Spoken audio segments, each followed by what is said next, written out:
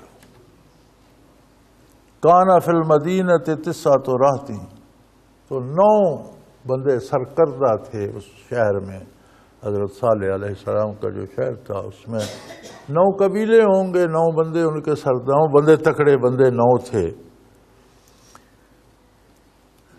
یفسدون فی الارض ولا یصلحون، ہمیشہ زمین میں فساد پیدا کرتے تھے، کبھی اصلاح کی بات نہیں کرتے۔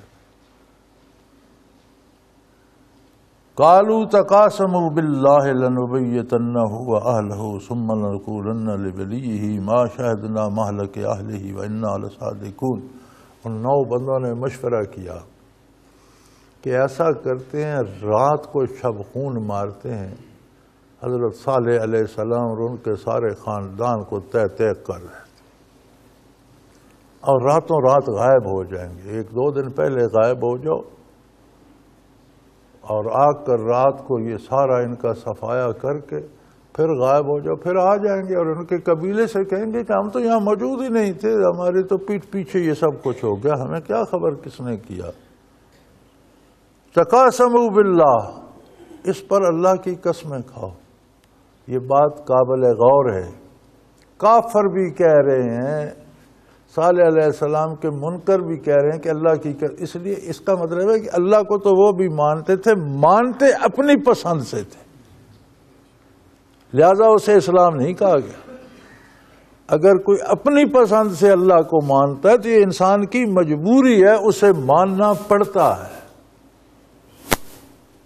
ایک ایسی ہستی ماننی پڑتی ہے جس نے کائنات کو بنایا اور جسے کسی نے نہیں بنایا، اس کا نام اللہ رکھو، رام رکھو، کوئی اور رکھ لو۔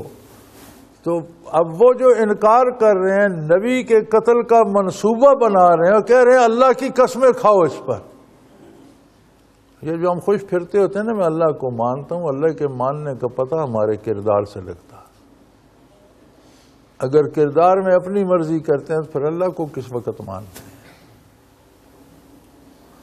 دنیا میں دو کام مشکل ترین ہیں، اللہ کو ماننا جیسا وہ ہے، قیامت کا یقین رکھنا کہ ایک دن حساب ہوگا۔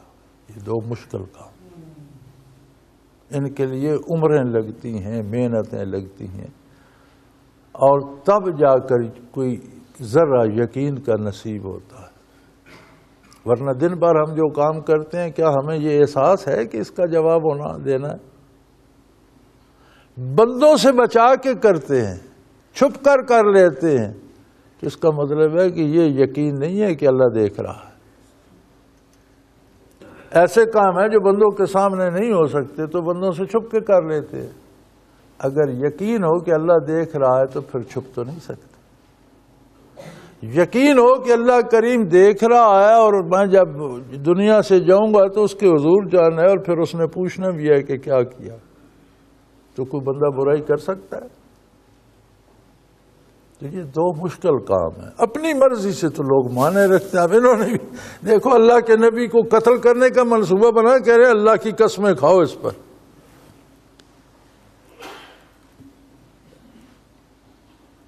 تو ہم شب خون ماریں گے اور سارے خاندان سمیت انہیں تحقیق کر دیں گے اور ان کے برسا سے کہیں گے بھی ہم تو یہاں تھے ہی نہیں، ما شہدنا مہلک علیہ، ہم نے تو اس قتل کو، ہم تو اس قتل کے بعد یہاں تھے ہی نہیں، ہم تو اس شہر میں ہی نہیں تھے۔ وَإِنَّا لَصَادِقُونَ، ہم کہیں گے ہم سچ بول رہے ہیں اور سچ ہی ہوگا بھی، ہم چلے جائیں گے بعد۔ وَمَكَرُوا مَكْرًا، انہوں نے اپنے دماغ کو استعمال کر کے بڑی تدبیر بنائی، ایک تجویز بنائی۔ وہ مکرنا مکرا، اللہ کے نے فرماتے ہیں ہم نے بھی ایک تجویز کی۔ انہوں نے حق کو مٹانے کی تجویز کی، ہم نے انہیں مٹا دینے کی تجویز کر دی۔ ان کی تجویز ہی رہی، ہماری تجویز پر عمل ہوگی۔ وَهُمْ لَا يَشْعُرُونَ، وہ اس بات کو سمجھ نہ سکے کہ اللہ کے مقابلے میں تمہاری تجویزیں کیا کرے گی۔ ایسے بے شعور لوگ تھے، ایسے عظمت الہی سے بیگانہ تھے۔ پھر فرمایا میرے حبیب دیکھیے، فانظر کیف کان عاقبۃ مکرہم، آپ دیکھیے اب ان کی تجویز کا انجام کیا ہوا۔ وہ جو 9 بندے قتل کرنے کے ارادے سے نکلے تھے، مفسرین فرماتے ہیں کہ رات کو اندھیرے میں نکلے، پہاڑ کے دامن میں جا رہے تھے، ایک بڑا پتھر لڑک کر آیا اور سارے نیچے دفن ہو۔ جو قوم رہ گئی تھی اسے وعید سنا دی گئی کہ تمہارے چہرے ایک دن زرد ہو جائیں گے، دوسرے دن سرخ ہو جائیں گے، تیسرے دن سیاہ ہو جائیں گے اور چوتھے دن تم پر عذاب آ جائے۔ اب جب وہ چہرے بدلے تو پھر چیخنے لگے، پیٹنے لگے، وہ سردار بھی کوئی نہیں ملتے، وہ کدھر گئے، وہ کہیں دب گئے۔ پھر تو بڑے بھاگے کہ اب ہمیں بچائیے۔ فرمایا اب جب عذاب کا ظہور ہو جائے، سامنے آ جائے، پھر وہ نہیں ٹلتا۔ اس کے ظہور سے پہلے توبہ کر لیتے، بچ جاتے۔ چنانچہ روتے پیٹتے 3 دن طرح طرح کی بیماریوں میں مبتلا ہوتے، آخر تیز سخت آواز آئی جس کے سب کے دل پھٹ گئے اور کوئی زندہ نہ رہا، مر کر تباہ ہو گئے۔ انا دمرناہم وقومہم اجمعین، ہم نے ان کو، ان سرداروں کو اور ان کی قوم کو تباہ و برباد کر دیا۔ فتلک بیوتہم خاویہ، یہ دیکھ لو اب ان کے محلات اور ان کے مکانات خالی پڑے، کوئی بسنے والا نہیں ہے۔ جنگل کے جانور اور سانپ اور بچھو ان میں ٹھکانہ کر رہے ہیں، اب کوئی انسان باقی نہیں کہ ان میں آباد ہو۔ ایسا کیوں ہوا؟ بما ظلموا، انہوں نے اپنے آپ کے ساتھ خود ظلم کیا۔ اللہ کے نبی کو مٹانے کے، اللہ کے دین کو مٹانے کے درپے ہو گئے، اللہ نے انہیں مٹا دیا۔ سادہ سی بات۔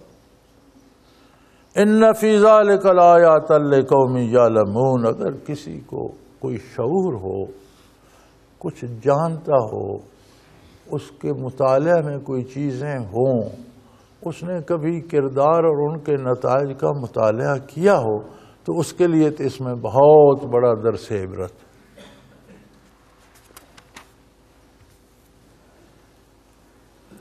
اور پھر مزے کی بات یہ ہے کہ جہاں ساری قوم تباہ ہو گئی، وَأَنجَيْنَا الَّذِينَ آمَنُوا وَكَانُوا يَتَّقُونَ، جن لوگوں نے نبی کا اتباع کیا اور نبی کا دامن تھاما، ان کو ہم نے صاف بچا دیا۔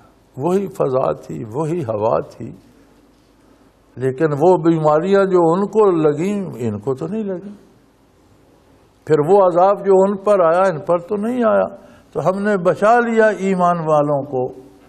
اس لیے وَقَانُوا يَتَّقُونَ، وہ پرہیزگار لوگ تھے، وہ اللہ کی اطاعت کرنے والے تھے، اللہ کو اپنے پاس حاضر و ناظر سمجھنے والے تھے، وحدہ لا شریک سمجھتے تھے، اللہ کے نبی کا دامن تھاما ہوا تھا انہوں نے، اس لیے انہیں ہم نے بچا لیا۔ اسی طرح ولوطا، حضرت لوط علیہ السلام کی مثال دیکھ لو۔ اذ قال لقومہ اتاتون الفاحشۃ وانتم تبصرون، جس قوم کی طرف وہ مبعوث ہوئے وہ ایسی بدنصیب اور بدبخت قوم تھی کہ وہ مردوں کے ساتھ برائی کرتے تھے، اور یہ فعل، اس کی بنیاد اس قوم نے رکھی۔ اب آ کر مغرب کی دانش بھی اس سطح پر پہنچ گئی ہے۔ مغرب میں اب دین اللہ کا نہیں ہے، کلیسا کا ہے۔ مذہب وہ نہیں ہے جو اللہ یا اللہ کے نبی کہے، نہیں، مذہب اب مغرب میں وہ ہے جو کلیسا کہے۔ تو جب یہ برائی مغرب میں عام ہوئی، شور ہوا، پھر لوگ اس حق کے لیے کھڑے ہو گئے۔ اندازہ کر لو، ظلم کو حق کہا جانے لگا کہ یہ لوگوں کا حق ہے، پھر یہ بات کلیسا تک پہنچی، پھر کلیسا نے بڑی مہربانی فرمائی اور مردوں کی مردوں کے ساتھ شادی کی اجازت دے دی۔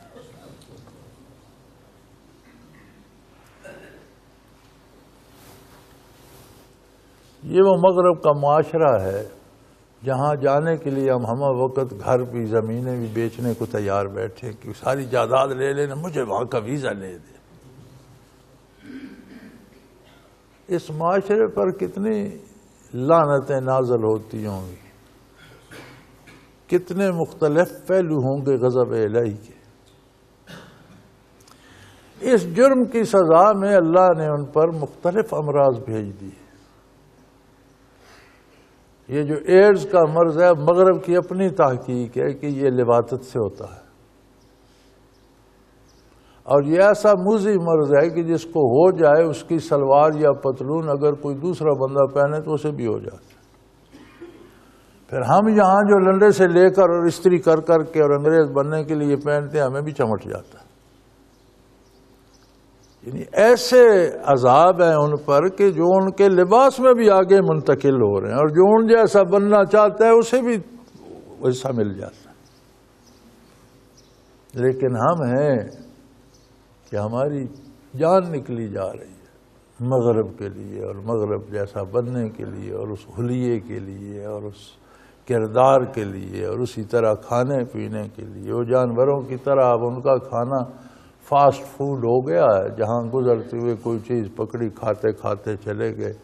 وہی الحمدللہ اب ہم مسلمان بھی اپنا رہے ہیں، اور ہم بڑے خوش ہیں اس پر کہ ہم بڑے مہذب ہیں، چلتے پھرتے کھاتے پیتے پھرتے، کوئی تمیز نہیں اس میں کھانے میں حلال ہے حرام ہے، اس میں جو تیل استعمال ہو رہا ہے وہ حلال کا ہے حرام کا ہے، جو باقی چیزیں ہیں اس میں جو گوشت ہے وہ حلال ہے حرام ہے، ذبیحہ ہے غیر ذبیحہ، کھائے جا رہے ہیں۔ بلکہ ہم تو اب ان سے آگے نکل گئے ہیں، وہ کم از کم شرعن حلال حرام کی پرواہ نہیں کرتے، لیکن صحت کے انداز سے وہ بڑی تحقیق کرتے ہیں کہ مضر صحت نہ ہو۔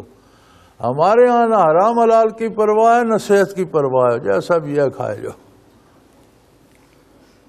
روز اخباروں میں دیکھتے ہیں، ٹی وی پہ دیکھتے ہیں، آج اتنا من کتے کا گوشت پکڑا گیا، اب اتنے من گدھے کا گوشت پکڑا گیا۔ ہمارے ملک میں گرم اور سرد مرغی مارکیٹ میں بکتی ہے۔ یہ ٹھنڈی مرغی کیا ہے بھائی جی؟ جو حرام ہو جاتی ہے وہ ٹھنڈی مرغی ہے، جسے خود ذبح کرتے ہیں وہ گرم مرغی۔ اب آپ کے لاہور، اسلام آباد، راولپنڈی جیسے، کراچی جیسے شہروں میں منڈی میں گرم اور سرد مرغی بک رہی ہے، تو پھر اسے قانونی جواز ہی حاصل ہے۔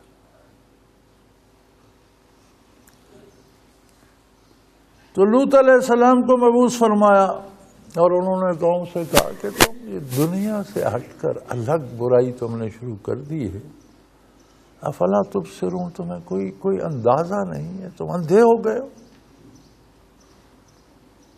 انکم لتاتون الرجال شہوۃ من دون النساء، تم خواتین سے ہٹ کر مردوں سے شہوت رانی کرنے لگ گئے ہو، یہ کون سا طریقہ ہے؟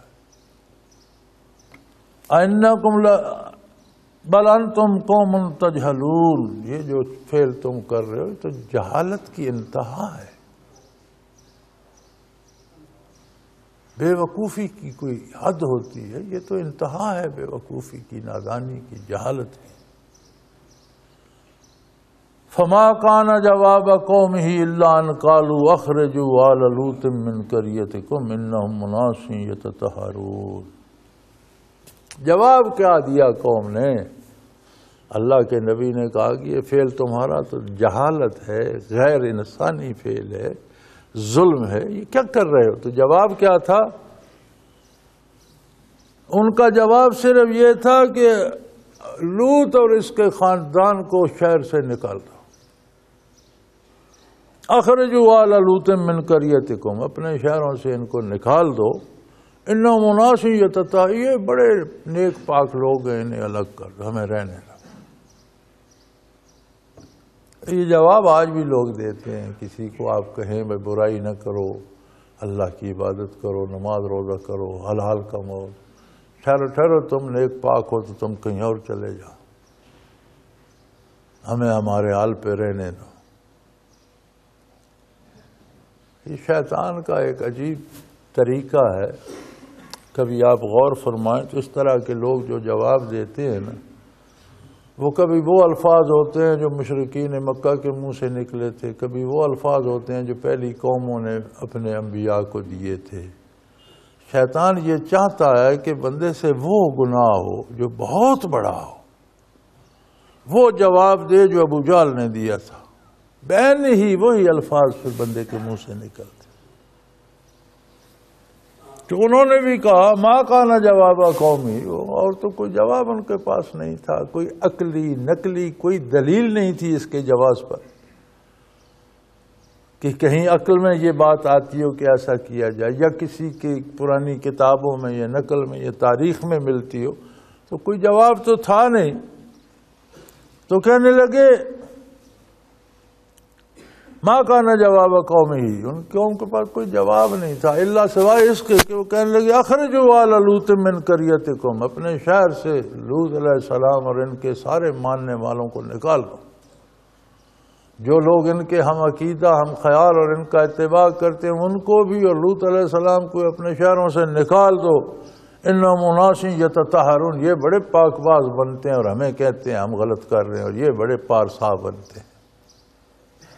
آج بھی بندے جب چڑھتے ہیں تو کہتے ہیں دیکھے ہوئے ہم نے نمازی، دیکھے ہم نے نمازی پارسا دیکھے، وہی باتیں دہرائی جاتی۔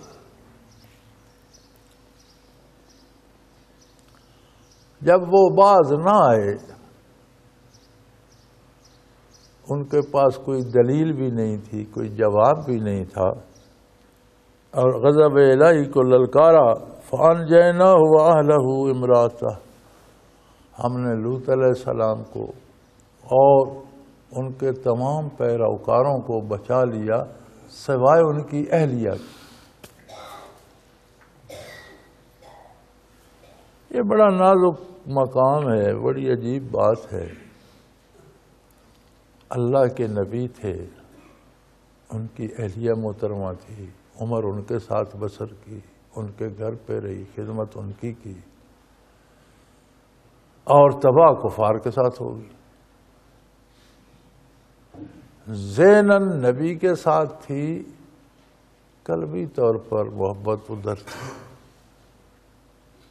بظاہر نبی کی اہلیہ تھی، نبی کے ساتھ تھی، قلبی طور پر اندر سے طرفداری ان کی کرتی تھی، کافروں کے ساتھ تھی۔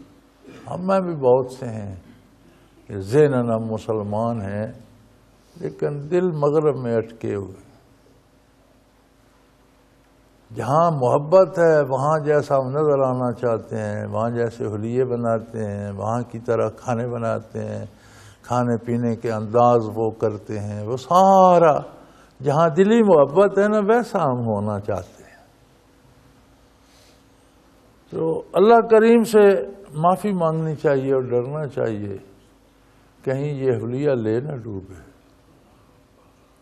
نبی صلی اللہ علیہ وسلم کا ایک ارشاد عالی ہے، من تشبہ بقوم فہو منہم او کما قال رسول اللہ صلی اللہ علیہ وسلم، جو کسی قوم کی مشابہت اختیار کرتا ہے قیامت کو انہی میں اٹھایا جائے گا۔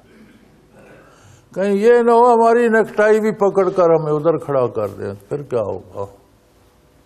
اللہ کریم فرماتے ہیں انجینا الذین آمنوا وکانوا یتقون، ایمان والوں کو بچا لیا کہ وہ نیک تھے۔ اسی طرح لوط علیہ السلام کے ساتھ جو تھے فَأَنْجَيْنَاهُ وَأَهْلَهُ، ان کو اور ان کے پیروکاروں کو، سب کو جو ان کے ساتھ تھے ہم نے بچا لیا۔ إِلَّا امْرَأَتَهُ، لیکن ان کی بیوی نہ بچ سکی۔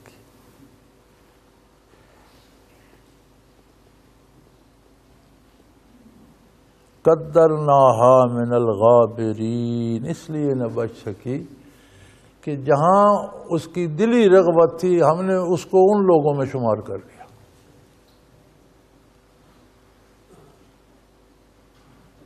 او امطرنا علیہم مطرا، پھر ان پر ہم نے بارش برسائی۔ فساء مطر المنذرین، کیا ہی بری بارش تھی جن کو نبی نے اس عذاب سے ڈرایا تھا جب وہ باز نہ آئے، تو ان پر جو بارش برسی کیا ہی بری بارش تھی۔ 4 شہر تھے ان کے بڑے بڑے، تفاسیر میں جو تفصیل ملتی ہے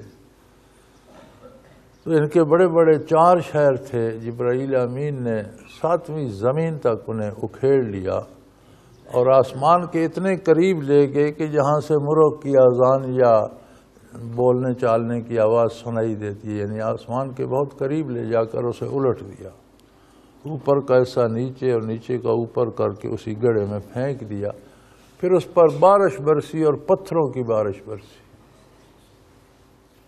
اور اتنی بارش برسی کہ اس کے نشان بھی مٹا دیے۔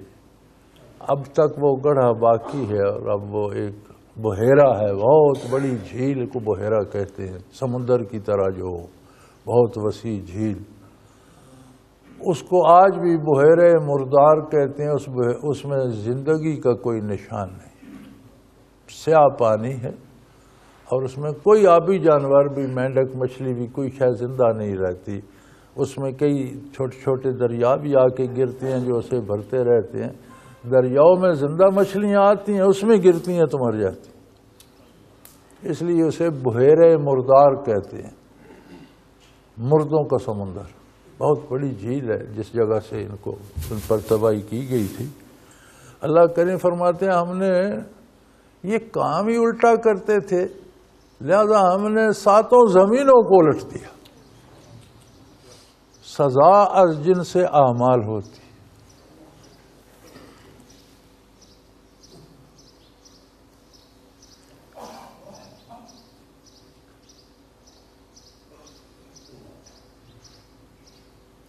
تو جیسا کردار ہوتا ہے ویسی سزا ہوتی ہے۔ یہ الٹا کام کرتے تھے، ہم نے ساری زمینوں کو الٹ دیا اور پھر ان پر پتھر برسائے۔ الٹا ہو گئے نا، یہ بھی پانی برستا ہے، پتھر تو نہیں برستا۔ تباہ کر کے رکھ دیا، اب قیامت تک کے لیے عبرت بنا دیا۔ ابھی تک اس زمین کا پیٹ بھرا نہیں ہے، اس پر وہ بحر مردار ابھی تک ہے، اور آج بھی اس میں کوئی زندگی کا اثر نہیں ہے۔ تو اس میں اللہ نے اتنے نمکیات پیدا کر دیے ہیں کہ بڑا بھاری پانی بن گیا ہے، اور اس کی وجہ سے اس پر تیرنا آسان ہو گیا۔ بغیر وہ جیکٹ پہنے یا بغیر کوئی ٹائر ٹیوب لی اس میں اتر جاؤ تو بندہ آرام سے تیرتا رہتا ہے۔ اب یہودی اس سے بڑا پیسہ کما رہے ہیں کہ کوئی بھی بیماری ہو اس پر تیرو ٹھیک ہو جاتی ہے، لوگ انہیں پیسے دیتے اور وہاں تیرتے ہیں۔ جہاں غضب الہی ہے وہاں وہ صحت حاصل کر رہے ہیں۔ پھر لوگ سارے کپڑے اتار دیتے ہیں، مرد عورتیں، اور اس کے کیچڑ جو کناروں پہ ہے وہ جسم پہ مل لیتے ہیں، پھر اس میں کود جاتے ہیں تیر کر واپس، سمجھتے ہیں ٹھیک ہو جائیں گے۔ اس پر یہودیوں نے ٹیکس لگا رکھے ہیں، پیسہ کما رہے ہیں۔ وَأَمْطَرْنَا عَلَيْهِمْ مَطَرًا فَسَاءَ مَطْرُ الْمُنذَرِينَ، ہم نے ان پر بارش برسائی، لیکن کیا بری بارش تھی۔ جنہیں اللہ نے نبی نے دعوت دی اور انہوں نے نہ مانا، پھر ان پر کیا بارش برسی۔ وَقُلِ الْحَمْدُ لِلَّهِ، ان سارے جو قصے بیان ہوئے ہیں اس کا حاصل یہ ہے کہ فرما دیجئے سب تعریفیں اللہ، سارے کمال اسی کو زیبا ہے، سب کا ماوا و ملجا وہ واحد لا شریک ہے۔ اور وَسَلَامٌ عَبَادِهِ الَّذِينَ اصْطَفَىٰ، اور سلامتی ان لوگوں کے لیے ہے جن بندوں کو اللہ نے پسند کر لیا، جنہیں اللہ نے چن لیا ہے، سلامتی ان کے لیے ہے جن کا کردار اللہ کے محبوب کی سنت کے مطابق ہے، جن کے عقائد اللہ کے نبی کے فرمائے ہوئے عقائد کے مطابق ہیں، جو تعلیمات نبوی پہ یقین رکھتے ہیں اور ان پر پوری کوشش کرتے ہیں عمل کرنے کی بھی، سلامتی ان کے لیے ہے۔ اس کے باہر سلامتی نہیں ہے۔ اللہ کے علاوہ حمد کا کوئی مستحق نہیں، اس لیے کہ جس میں جو کمال ہے وہ اللہ کا دیا ہوا ہے۔ کوئی کمال کہیں نظر آئے گا تو الحمدللہ ہی نکلے گا کہ وہ بھی اسی کی عطا ہے۔ اور سلامتی اتباع رسالت میں ہے، اللہ کے نیک بندوں میں ہے جنہیں اللہ نے چن لیا ہے۔